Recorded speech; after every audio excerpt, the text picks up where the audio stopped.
दुर्योधन की पत्नी का नाम भानुमति था। वो एक बहुत ही सुंदर युवती थी और जब कृष्ण दुर्योधन के महल में मेहमान बनकर आए, तब वो सिर्फ 17 साल की थी। दुर्योधन ने एक षड्यंत्र रचा, जिससे वो कृष्ण को नशे की हालत में लाकर उनसे कोई वादा करवा सके।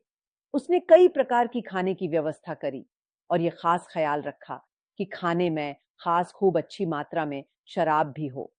दुर्योधन के दोस्त भी आए और सभी ने इतनी शराब पी कि वे सब नशे में धुत्त हो गए। पर कृष्ण ने अपने आप को शांत रखा और वे हर किसी को खुश करते रहे। इस सारे हंगामे में भानुमति ने भी कुछ ज्यादा ही पी ली, जितनी वो पी सकती थी उससे भी ज्यादा, क्योंकि उसे दुर्योधन के षड्यंत्र के बारे में कोई जानकारी नहीं थी। वो जिसे शरबत समझ रही थी, वो असल में मदिरा थी। भानुमति एक युवा लड़की थी और उसे इन चीजों की आदत नहीं थी, तो वो नशे में बहकने लगी। कुछ समय बाद सभी लोग बहकने लगे और चीजें काबू से बाहर जाने लगी। भानुमति अपने पर काबू खो बैठी।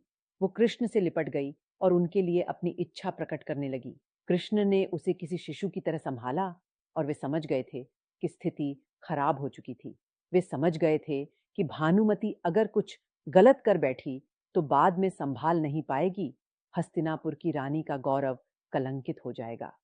इसलिए कृष्ण उसको उठाकर महल के अंदर ले गए और उसकी सास गांधारी के कक्ष में जाकर उनके हवाले कर दिया। अगले दिन सुबह जब भानुमति को पता चला, तो वो कृष्ण के प्रति सम्मान और कृतज्ञता से भर गई कि उन्होंने उसे बचा लिया था, और इस तरह भानुमति कृष्ण की भक्त बन गई। धन्यवाद।